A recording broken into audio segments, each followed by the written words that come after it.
Welcome, everyone, and happy Halloween. Pleased to have you here with us today for our 86th episode of This Is CDR.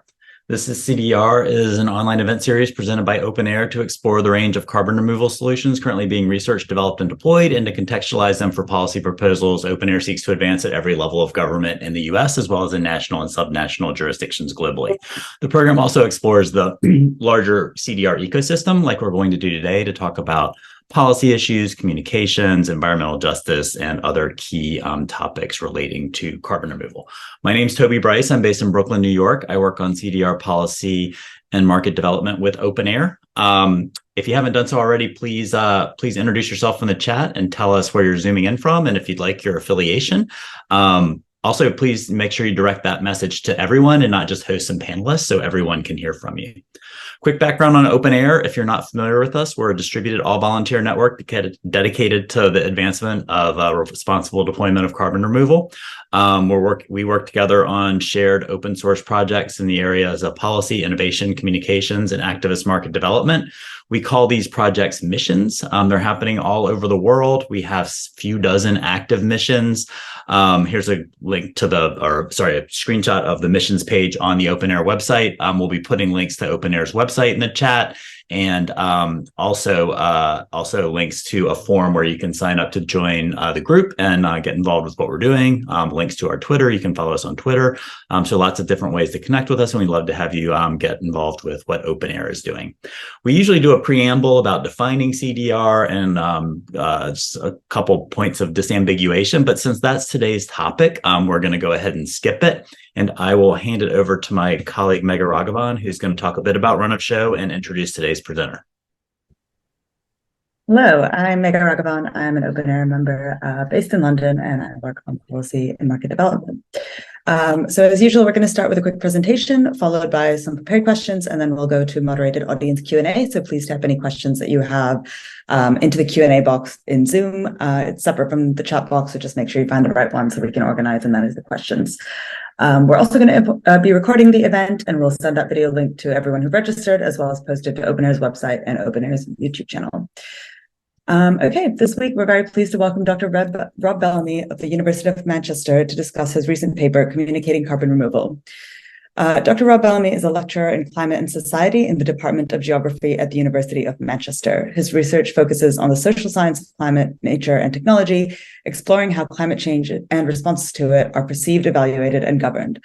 He's published widely on these issues in top interdisciplinary and disciplinary academic journals, including Nature Energy, Global Environmental Change, and Transactions of the Institute of British Geographers. He's currently co-investigator and lead on responsible innovation for the UK's National Carbon Dioxide Removal Directorate Hub, CORE, and he was awarded a presidential fellowship at the University of Manchester from 2018 to 2022, as well as Best Researcher of the Year in 2021 for the university's Faculty of Humanities. So Rob, whenever you are ready, feel free to come on. Okay, thank you, Megha, and thank you, Toby. I will just share my screen and get started.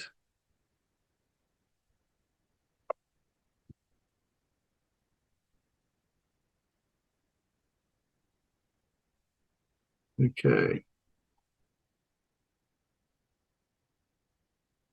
Okay, so hopefully you can see that. So yeah, first of all, I'd just like to say thanks to Toby and all the good folks at OpenAir for inviting me to talk today. This series is a fantastic initiative for moving the carbon dioxide removal conversation forward, and it's a real pleasure to be contributing to it today. So today I'm going to be talking about something that a lot of us do, but don't necessarily think about the way we do it. That's communicating carbon removal. And just before we start, I want to say happy Halloween to everybody. So I've sprinkled in some spooky imagery into my presentation, which I hope goes some way to offsetting any festivities that you might have planned but have turned down in order to learn more about carbon removal.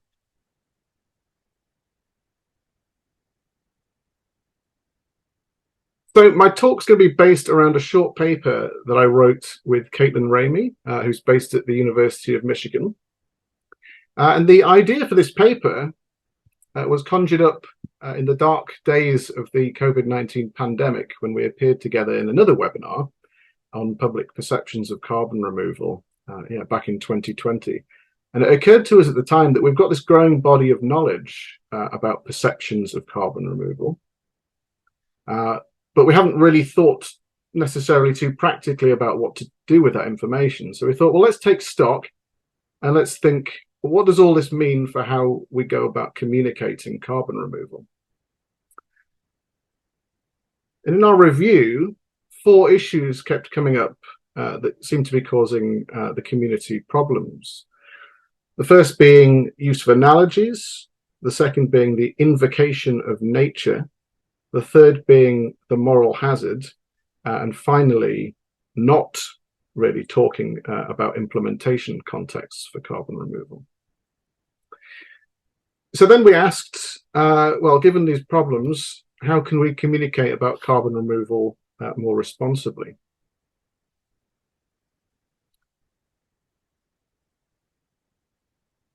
So before I go into the 4 issues, I wanted to just take stock of where we are on carbon removal this autumn.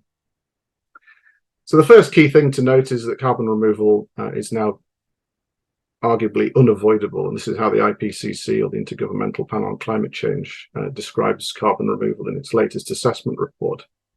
It's certainly unavoidable if we want to get to net zero, which recognises that there are hard to abate residual emissions from sectors like aviation, shipping and agriculture, where we can't eliminate all of the carbon emissions, and we need to counterbalance those with removals. But also it can be used to accelerate near-term mitigation and bring the concentration of carbon dioxide back down in the case of overshooting our climate targets like 1.5 or 2 degrees, which are looking increasingly likely. So I was lucky enough to be a contributor to the recent State of Carbon Dioxide Removal report that came out earlier in the year. And in that, we took stock of what was going on in different areas of carbon removal.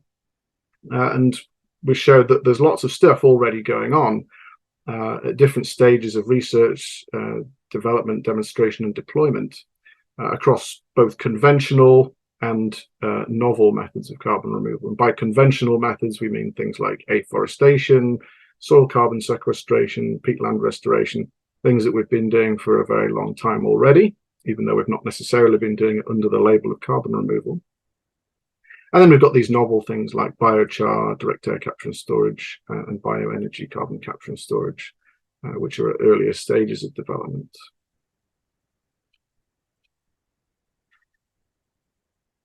But despite these technical advances that we've experienced, particularly in the last 2 or 3 years, these advances don't guarantee a role for carbon removal or any specific carbon removal methods in climate policy. Carbon removal methods, in addition to their technical capabilities, will also rise or fall on public opinion. And it's quite easy to forget that sometimes it's easy to forget that people have generally not heard of carbon dioxide removal. It's quite a niche area still, even though we have seen this explosion in activity and funding in the last few years. And again, in the State of CDR report, we reviewed in our public perceptions chapter awareness and prior knowledge across a range of countries and methods, and they're all pretty low. So people don't really know what carbon removal is or know very much about it. And this fact makes carbon removal very sensitive to the ways in which different societal actors like scientists, entrepreneurs, activists, politicians, and the media, very sensitive to the way that these actors choose to organize and communicate information about it. And by organize and communicate, I mean frame. So the way in which we frame information about carbon removal has a very big impact on the way people perceive it. And that's, you can see some spooky window frames there. That's the framing. So on the next slide, I'm going to begin looking at these 4 framing issues. But first, I just want to say, being responsible in our communication of carbon removal, it requires an awareness of and attention to these different framings and the different interests and uncertainties that underpin them.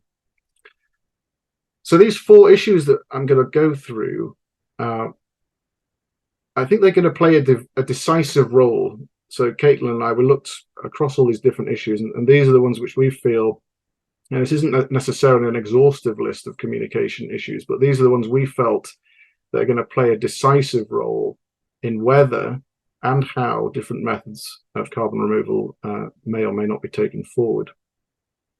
And for each one, I've got a Halloween-themed thing that may or may not clumsily get across the problems that I'm trying to address. So moving on to the first one, framing by analogy. And our Halloween thing here is the humble pumpkin, which, like an analogy, can be used to represent different things, like a scary face.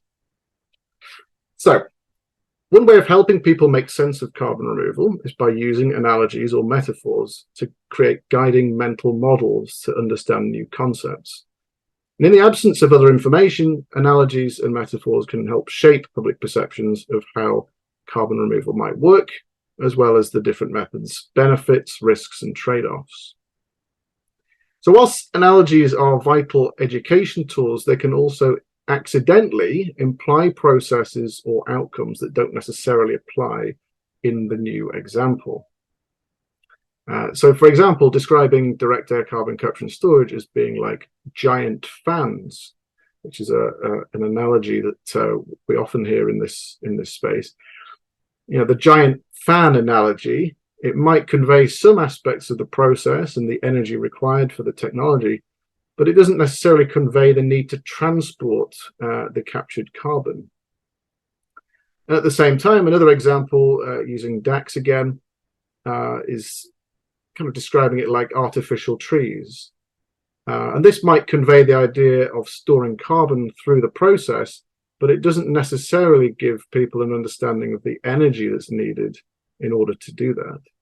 So communicators need to be careful when employing their analogies and metaphors to accurately convey key processes of carbon removal and avoid those that could create misunderstandings and clearly delineate or kind of explain how carbon removal both is and is not like these different analogies.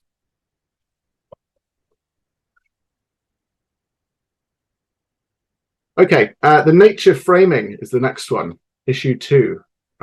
So the Halloween thing here is a vampire, because for those of you who know me, use of the nature framing has been sucking the life out of me for a while now. So let's start at the beginning. Well, first of all, we know that there's a big taxonomic split when it comes to carbon removal. Increasingly, I think people are dividing them up between nature-based or natural and techniques on the one hand, and technological or engineered techniques on the other hand. But the problem is this, and there's lots of problems, but let's start at the beginning. Nature is universal, and this is to say that it encapsulates the physical world in its entirety, including both what we might call untouched nature and nature modified by humans, as well as, of course, humans themselves. Believe it or not, we are also natural. And as a colleague of mine at the University of Manchester has observed, Noel Castry, nature is also social. So people acting in social groups delineate the boundaries of what is considered natural and what is considered unnatural. So he explains that knowledge of nature is not the same as the natural world that it purports to represent. While such knowledge is about the world, it's not synonymous with it. This knowledge is, if you like, a necessary filter that intervenes between those things we call natural and the way that we, as citizens, understand and act towards them. This filter allows us to focus on some aspects of those things while casting others into darkness. It also guides our practical interactions with nature, permitting and proscribing certain courses of action. So in a nutshell, what he's saying there is that nature is socially constructed. And when it comes to carbon removal,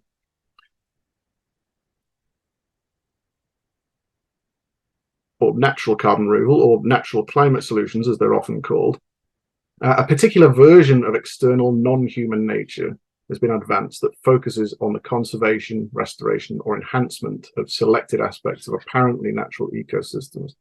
For example, afforestation, forest management, peatland, coastal habitat restoration, things like that. and also selected aspects of nature modified by humans, such as soil carbon sequestration and biochar. And in doing so, natural climate solutions, they kind of harken back to particular ideas of nature as a holistic entity that must be protected against human intrusion and restored to an authentic original state. And by professing to restore these lost and threatened ecosystems, or by utilizing techniques inspired by the natural world, natural climate solutions are leveraging traditional ideas about external nature in support of particular climate policies. But in specifying which approaches to carbon removal count as natural and which ones don't, or specifying things that are natural, you're kind of inadvertently or deliberately labeling things that aren't natural as well. So the version of natural climate solutions being advanced can be broadly said to involve enhancing, or in some cases, imitating existing natural processes. And most obviously, this seems to exclude things like direct air carbon capture and storage, which are items or articles manufactured from nature. But this kind of approach also omits approaches that should fall under their own definition. So ocean alkalinity enhancement, for example, it tends to be excluded from these natural approaches, but it also involves the enhancement of an otherwise relatively untouched nature, the oceans. And in the same vein, things like enhanced weathering, terrestrial enhanced weathering is omitted, but could involve enhancing agricultural land, which is an aspect of nature modified by humans. And then we've got the really ambiguous things and inconsistencies. One of the best examples, I think, being biochar and BECCS, which both involve enhancing an existing natural process, which is biomass growth, and articles manufactured from nature. In the case of biochar, that's pyrolysis plants, and in the case of BECCS, that's power stations combined with carbon capture and storage. And yet, biochar is classed as a natural solution, and BECCS is not. The problem here is that natural things are strongly preferred. This is one of the most consistent findings that we've pulled together from all of the work that's been done on public perceptions on carbon removal, on geoengineering, on just about anything, really. We know that people prefer things that are framed as being natural. And you don't need to look any further than television advertisements on TV, utilizing the nature framing to describe how their products are vastly superior to ostensibly artificial alternatives. So, it's got natural ingredients, things like that. Basically, the nature framing is an extremely powerful marketing tool. And yet, if nature is socially constructed, on the one hand, and if people prefer naturally framed things, then by using the nature framing, we are inadvertently, tacitly, or deliberately favoring some approaches over others for no good reason. Use of the nature framing, what it does is it diverts attention from the actual qualities of different methods and replaces them with a general sense of goodness, because who's against nature? Nobody. And what this does is it allows different approaches that go under this label of natural to escape proper scrutiny. And at the same time, what it does is it narrows the range of policy options that we can think of as being desirable. So really, I see three ways forwards in relation to this particular issue. The first one being that we treat all options out there symmetrically, so that we emphasize the naturalness in all climate solutions. That's option one. Option two has been advanced by my colleague Niels Markussen, which is to instead maybe emphasize the technical aspects in natural climate solutions. So thinking about the kind of very techno-scientific and managerial ways in which you would have to actually implement things like afforestation or peatland restoration.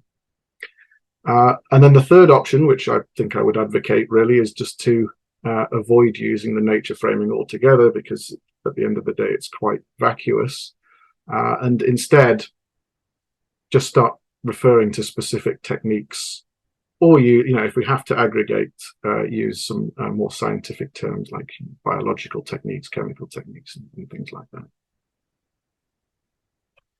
Okay, and next up we have the moral hazard framing, and our Halloween thing for this one is the zombie, because it's the issue that seemingly can't be killed. Okay, so everyone probably knows what this one is already, but in a nutshell, the moral hazard is the concern that carbon removal will distract from emissions reductions. So climate advocates often fear that discussion of carbon removal will deter from the need for emissions reductions in general, or specifically for fossil fuel emissions through offsetting or residual emissions that are deemed too costly or hard to abate. Moral hazard can happen at the level of individuals, so in terms of their personal judgments about their climate choices, or it can happen at the institutional or societal level. There is some evidence that suggests the moral hazard effect can occur at the individual level for some forms of carbon removal, but these effects tend to be quite small in the perceptions literature, and they don't emerge for all forms of carbon removal, for example, afforestation or reforestation. And experiments have found that information about carbon removal can variously reduce emissions reduction support, or increase it, or have no effect either way. So essentially the jury is out really on whether or not moral hazard has an effect on people. There's reason also to think that the moral hazard effect is the result of framing as well. So people are notoriously bad at estimating the effects of emissions reductions activities, and are therefore likely to overestimate the emissions reduction potential of carbon removal. But these effects can be corrected. So, for example, researchers found that moral hazard effects disappear when people are correctly told that these kinds of technologies are not a silver bullet. And the same thing also applies for other mitigation approaches as well. So parallel research has found that interventions promoting individual level climate behaviors can crowd out policy support when people overestimate their emissions reduction potential, but this effect disappears when these misperceptions are corrected. So people don't really need to be concerned about the moral hazard effect, I think, as long as the communication is done properly. And the last issue that I want to come to is framing implementation. So our Halloween thing here is trick or treating. And this is because, despite what many people think, when it comes to the implementation of carbon removal, it could take on a variety of different forms, some of which people might like and others won't like, and vice versa. So communications there, they tend to focus on the technical characteristics of carbon removal. And this goes for public perceptions research as well. So what do people think about, the giant fans of direct air capture, or the trees of afforestation? But actually they are socio-technical systems. So they're carbon removal, this goes for any technology, they're combinations of technical objects and social arrangements. They don't, the technical objects don't live or operate in isolation of society. They're tightly interlinked. And so there's a couple of points I want to make here. Firstly, is that the socio part of socio-technical systems really does matter. There was a study that I quite enjoyed doing a few years ago where we were looking at perceptions of bioenergy with CCS under different policy scenarios. And we found that there was a very significant difference in perceptions once you factor in these different policy scenarios. In particular, finding that guaranteeing a higher price for BECCS derived energy, that can significantly damage attitudes towards the technology, whereas simply paying companies for the removal of carbon dioxide is a much better approach. But the really key thing about this aspect of carbon removal is that the implementation contexts, or the social arrangements for carbon removal, are not really yet written. We're starting to find our way in this space, but there's lots of different ways in which carbon removal could turn out. And that's what this diagram on the right-hand side is showing. So this is a really useful theoretical heuristic that's taken from cultural theory or cultural cognition theory. It talks about 4 kind of archetypical types of social group in society based on the extent to which they're more hierarchical or egalitarian, and the extent to which they're more individualistic or collectivist. And again, this is something that applies to just about anything, but thinking about it in the context of carbon removal, we can think about 4 quite distinct ways in which carbon removal might be implemented. So we've got a more opportunistic future for carbon removal, for example, a more governmental one, more entrepreneurial one, or a more community-based one.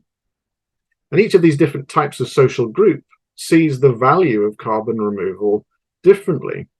So, for example, the entrepreneurial group sees carbon removal as a way to generate equal opportunities for wealth and prosperity. For the more opportunistic group, it's about enhancing personal, financial, and social power. For the governmental group, it's more about a means to maintain stability for the governing system. And then for community carbon removal, it's more about a means to securing equal social outcomes for group members.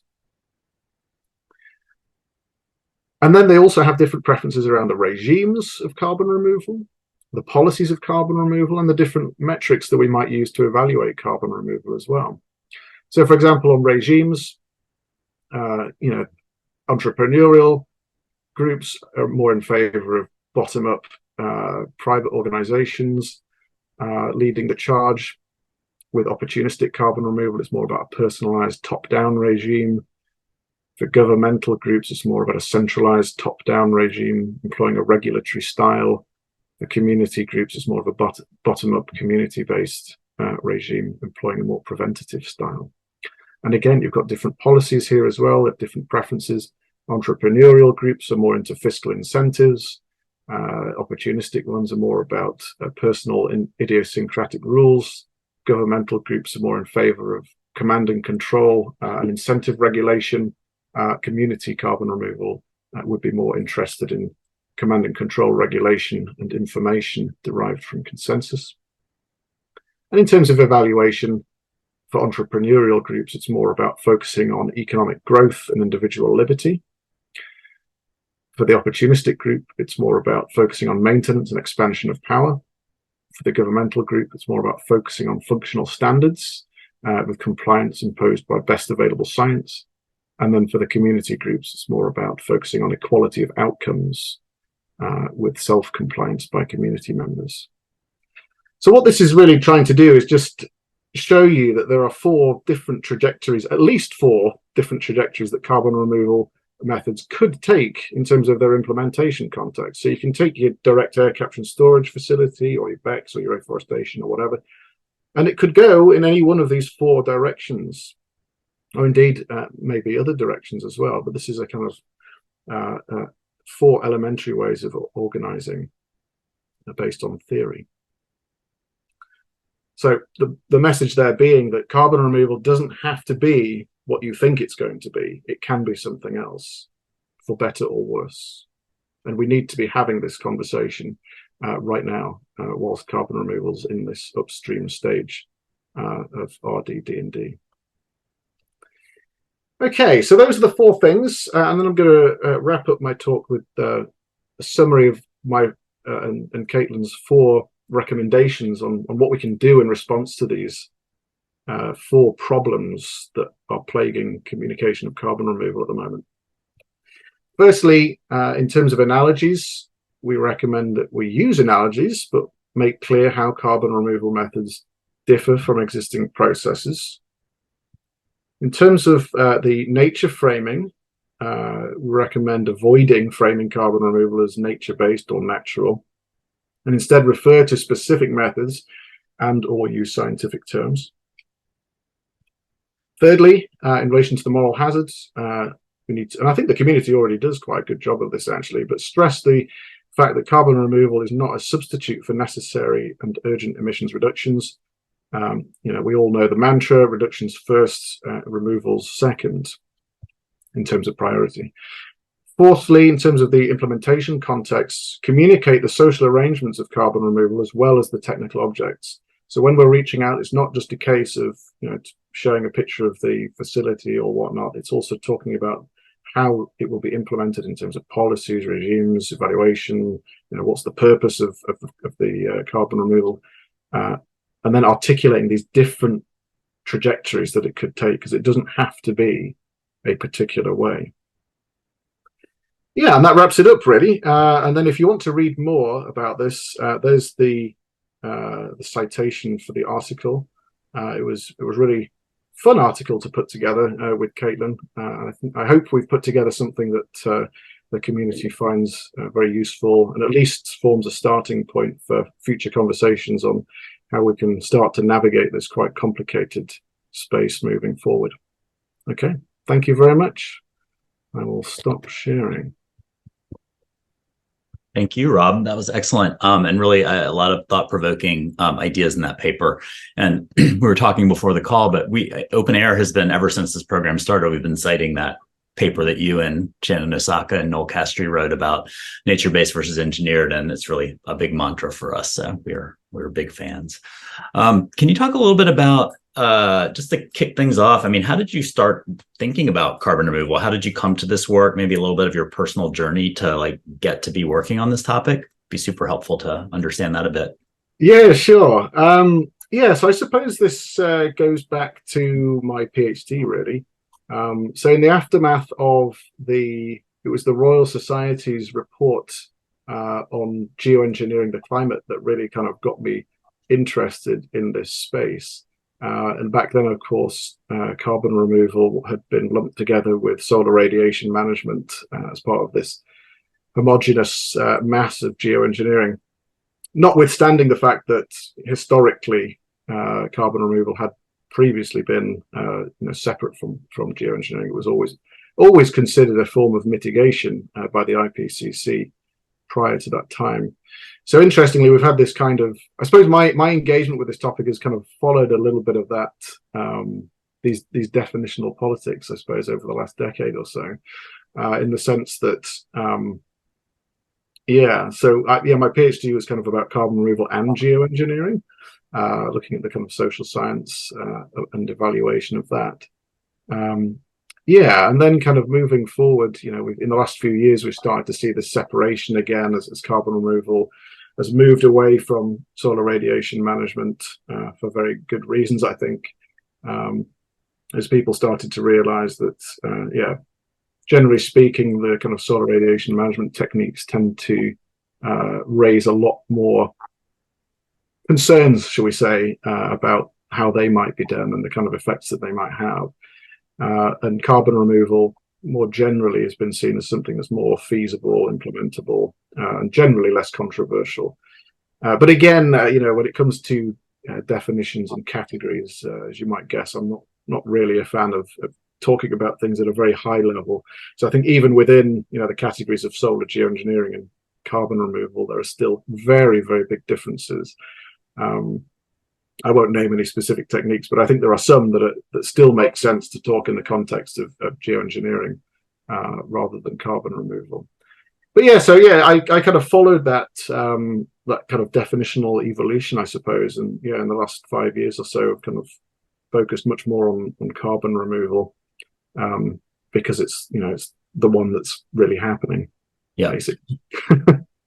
Agreed with all that.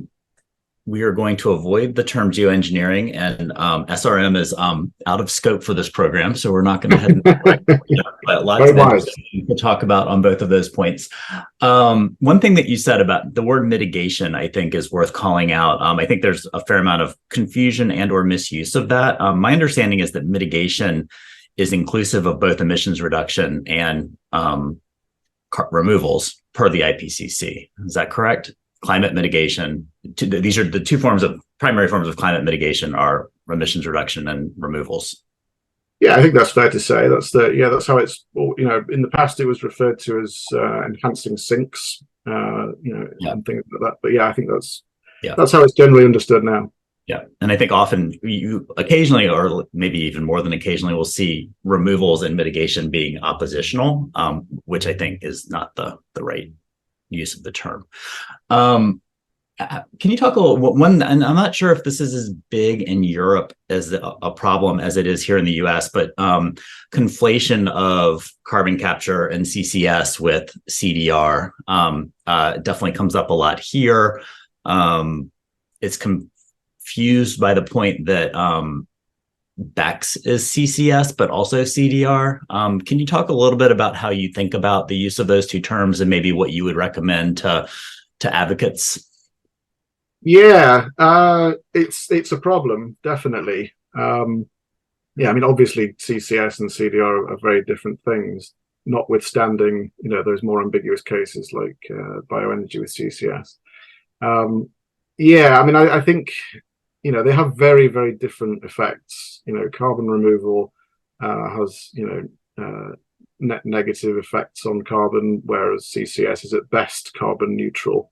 So they have very different outcomes for the climate. So I think it's worth emphasizing that aspect.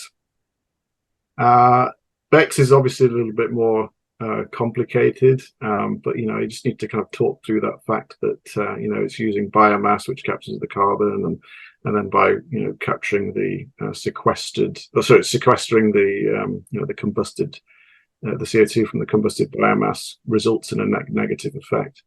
I think it's just a case of really explaining these things. But the real challenge, I think, is getting these things across to the media, I think. So where I most often see this conflation is in media articles. I think they kind of tend to gravitate towards carbon capture as like a kind of catch-all term.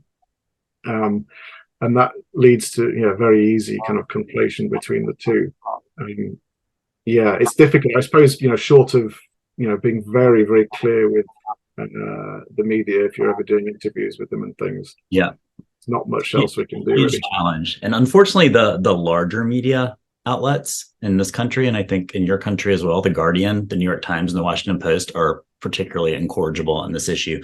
Like specialty outlets like Heat Map, I mean, the team at Heat Map gets it and they use the right terminology.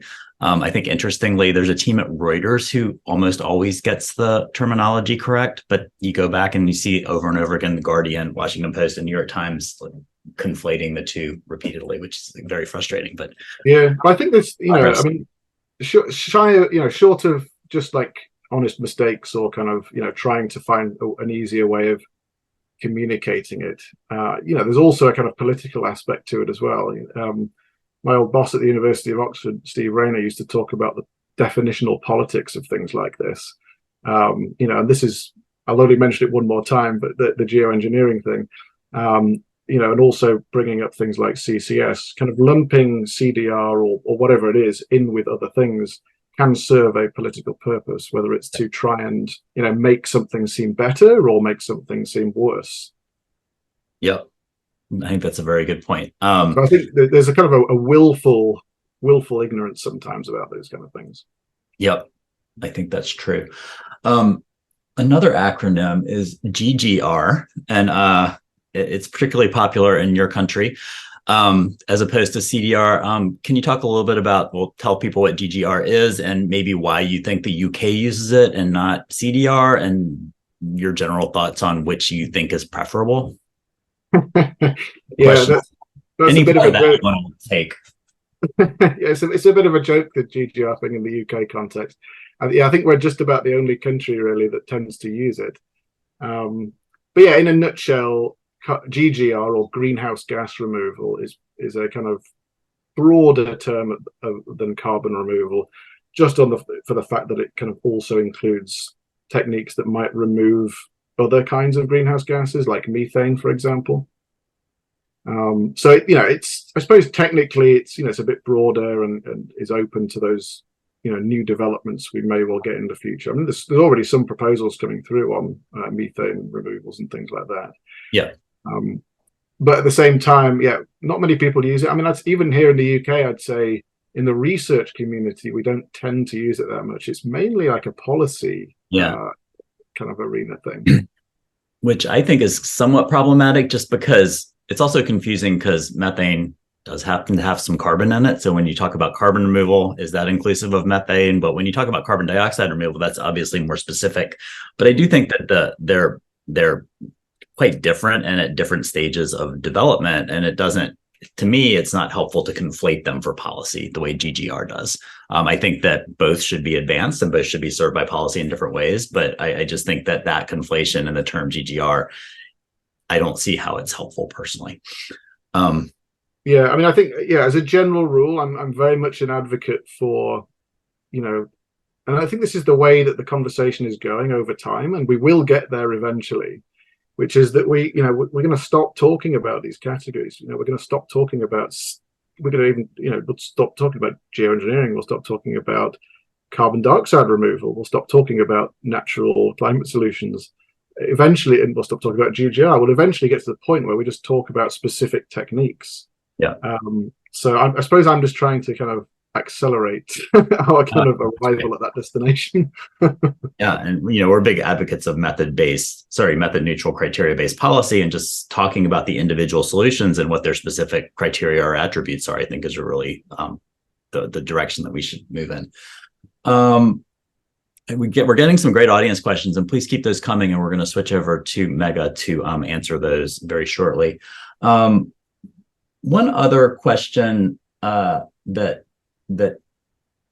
comes up a lot, again, I'm not sure if it's as much in Europe as it is in the US, but a definitional question about the purpose of carbon removal. We had a really good discussion with Dr. Holly Jean Buck a couple months ago on the program about one of her recent articles about residual emissions. But to me, and when we talk about CDR on this program, the purpose is twofold. The proximate purpose is to scale it to a meaningful level. I mean, that's the thing that we need to do now because we're not at a meaningful scale with carbon removal. But to achieve net zero, and this is, I think, very much in line with the way the IPCC talks about it, is that we need to rigorously determine what the quote unquote residual emissions are, which are the emissions that we cannot abate in a climate relevant time frame, and then use long duration carbon removal to neutralize them.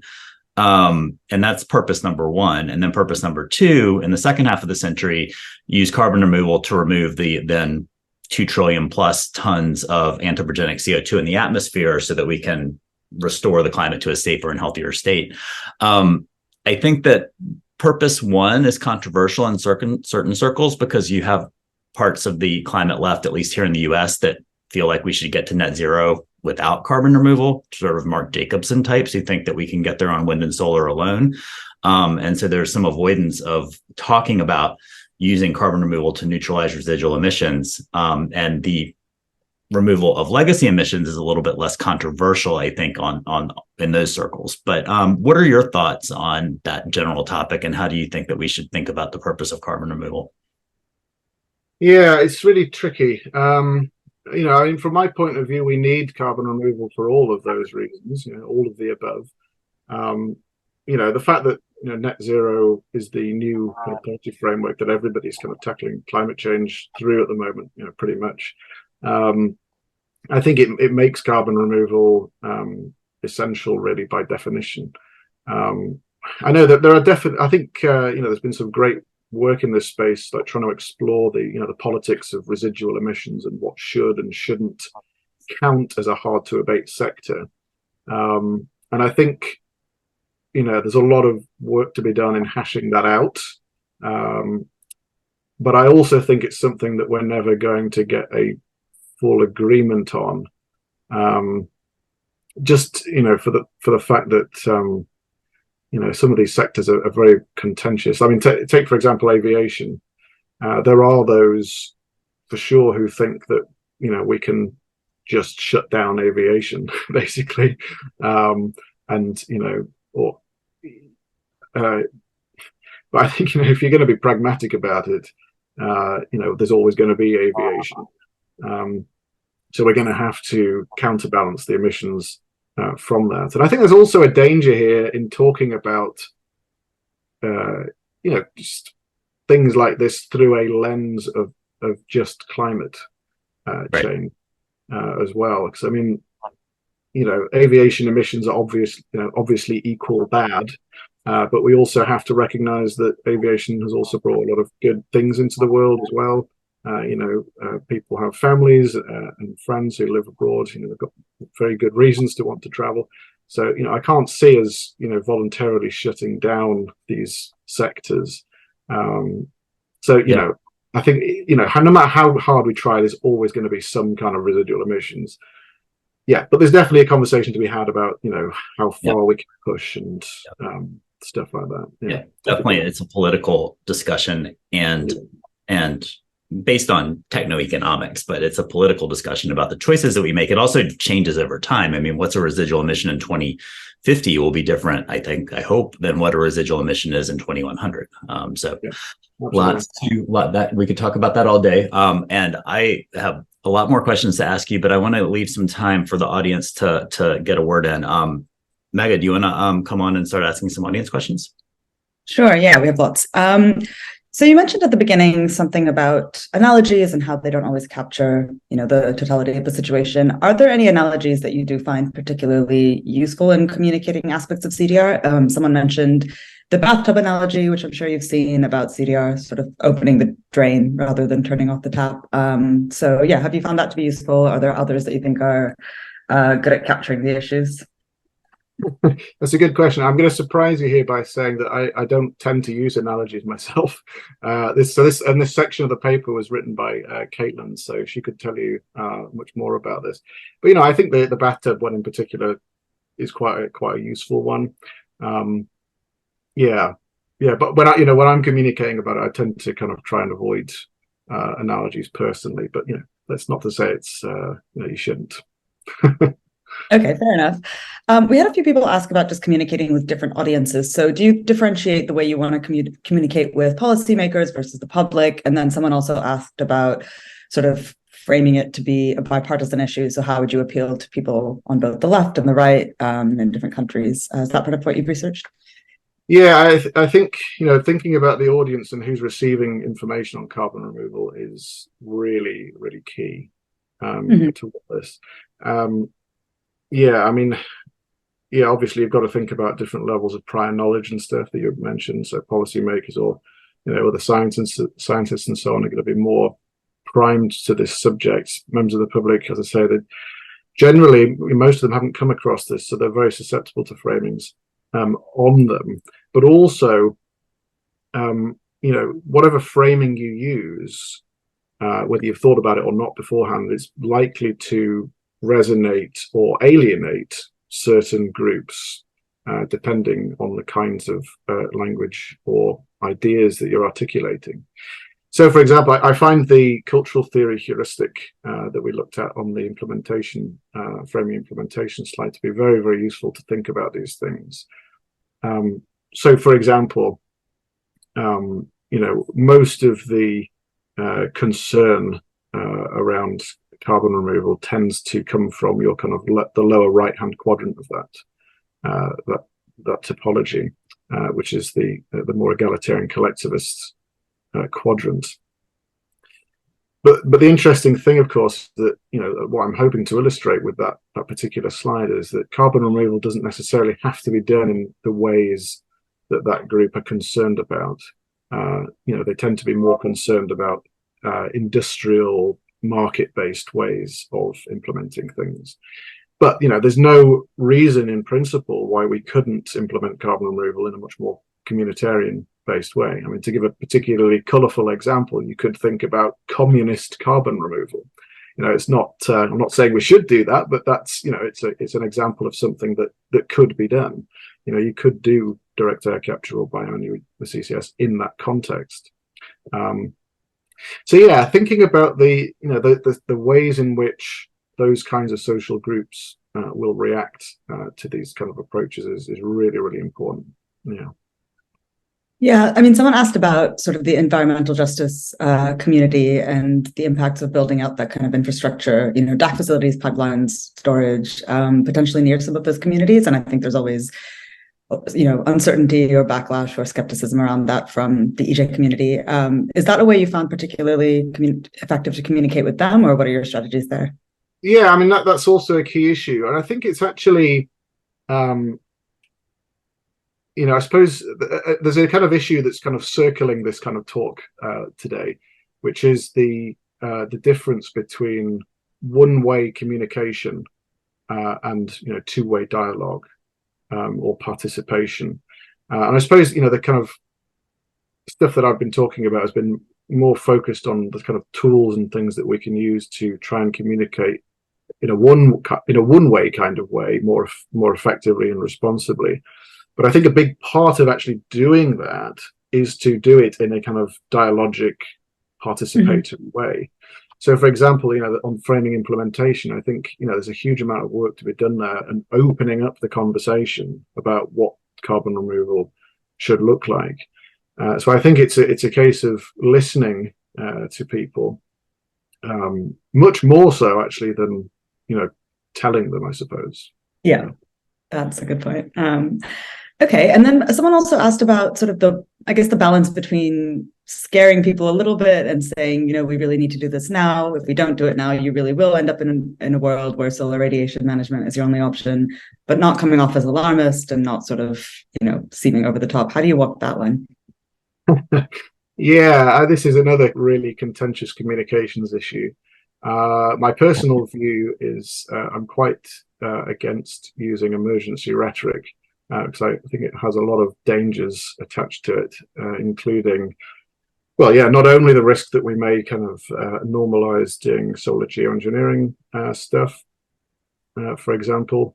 I do think we should be researching that stuff, but I think most people would agree, we don't really want to do that if we can avoid it.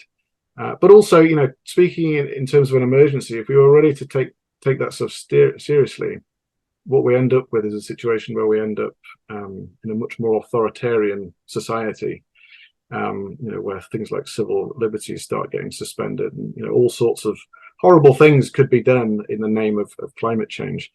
That said, speaking in a more emergency-y, crisis-y, kind of apocalyptic type way, engages certain types of group. The problem, I think, therein is that these tend to be the people who are already on board with tackling climate change. Right. If you speak to people using that kind of language, more widely, you'll kind of just turn them off or alienate them. So what we need to do again is find ways of communicating to those groups, that speak to their sets of values, to get them kind of on board with these sorts of things. Right. Okay. We got a couple of questions about your, I guess, the sort of 4 quadrants that you presented, and how to communicate with people who think along those lines. I think right now the sort of de facto method of CDR is like entrepreneurial. It's a bit more individual. We don't really have like these massive government programs yet, nor do we have like a big community-based CDR program. Do you think there's going to have to be a shift in the way we talk about it as it matures, as it scales up, as presumably there is a bit more of a government intervention to make this happen? And how do we kind of navigate that trajectory? Yeah, and this is a great question as well. Yeah, I think this is definitely going to change over time. And as I said, this particular moment that we're in right now, we're very early on. We've been doing a lot of these techniques for a long time under a different label, as I said, but the idea of carbon removal, this idea of deliberately removing carbon from the air, is a relatively new idea, and there's all sorts of new startups and things coming through the pipeline at the moment. So yes, I think we need to be having this conversation right now. We need to be looking at these alternative ways of doing these things. An entrepreneurial model may well be the best way of doing things for many of these approaches, but we also have to think about different approaches might be suited to different things. Different contexts as well might be suited to different approaches. So yeah, I think we do need to, we definitely need to bring government into this more clearly. And also, I think, for me, the really interesting one out of all of these categories is the community-based carbon removal one, just because it's a little bit kind of counterintuitive. But, there's no reason why we can't do that. Now's the time. And, instead of, kind of staying out of the debates. I think we should be kind of bringing everybody in and trying to shape this in as inclusive a way as possible. And actually, I think the best thing we could possibly do that would come out of this is, take all the best bits of these different models. Within cultural theory, this is something that we kind of call producing a clumsy solution. So rather than being an elegant solution that's based around, neatly around one of these particular models, maybe there's a way that we can kind of bring in these different values from across these quite divergent social groups, and clumsily but effectively move forward in a way that kind of satisfies everybody to some extent. Yeah. Okay. Just one last question before we go. Is there anything that words or phrases that you think should absolutely be avoided when discussing carbon removal that you found in your work? The nature framing. Yes, definitely. Yeah, I think that's the one that I've got the biggest problem with. Fair enough. I think OpenAir is also a big fan of trying to get rid of that distinction. Okay, thank you so much for being with us, and Toby, over to you. Mega thank you. And thank you to the audience for such great and provocative questions. And especially thank you to Dr. Bellamy for joining us today and for helping us think about these really important issues. So thank you for joining. You're very welcome. Thank you for having me, Toby. And please now you can go trick or treat and get on with your Halloween evening. Yeah, I need to go and carve my pumpkin. Okay, please do. But thank you so much, and we look forward to seeing you again soon. Thank you very much. Couple quick notes before we close. Chris put a link to this in the chat, which maybe we can resurface. But OpenAir has a mission called Communicator that attempts to address these issues and think about them and talk about them on an ongoing basis. And there's a regularly scheduled meeting. If this slide loads, there it is. There's a library, and it's a sorry, this is taking so long. A regularly scheduled meeting for talking about how to communicate with carbon removal. And there's a good question in the chat. Is it different for policy and for citizens? And I think absolutely it is. And I think you really need to think about who your audience is. And as Rob mentioned, make sure that you're listening to your audience. But that's what we talk about with this mission. Would love to have you be a part of it if you're interested in continuing this conversation. So those links are in the chat now. We also have another interesting, fantastic OpenAir mission called the Carbon Removal Challenge, which is relaunching for year 2. The Carbon Removal Challenge is an open competition for university teams who are pursuing novel carbon removal ideas, technologies, and had a great initial year last year. This year it's relaunching. There's an information session, next Monday. We're happy and very grateful to be sponsored by Peter and Erica Reinhardt, and they are helping to fund the program. The information session on Monday will have Frauke Koch from Frontier and Kara Maisano, I believe, from RMI, along with OpenAir co-founder Matt Parker. So please join that. There should be a link to that in the chat as well. And finally, a few more. This is CDRs coming up. Friend of the show, Garrett Boudinot, is returning for his third appearance with his new company, Vicar, which is a super exciting MRV company and deployment company for ocean alkalinity enhancement. The team from Cascade Climate will be exiting their stealth mode and joining us on December 5th to talk about their very relevant today's conversation, field building efforts for open system climate interventions. And we'll talk about what that means and what they're doing. On the 12th, we have a really interesting Israeli company called Rewind that is working on terrestrial biomass sinking in the Black Sea. They were part of the recent round of Frontier purchases. Super great team, and I'm excited to have them on. And then finally, another new field building organization, Carbon to Sea, focused on alkalinity enhancement. We'll have OpenAir's own Irene Poligny presenting, along with Antonius, I'm going to mispronounce his name, Gagaris, who is the leader of that organization. And they are working on setting up a network of testbed sites for field deployments and field trials of marine CDR projects. So super important stuff, super exciting, lots coming up, and we look forward to seeing you at these coming sessions. Thank you again for joining us. Everyone be well and happy Halloween.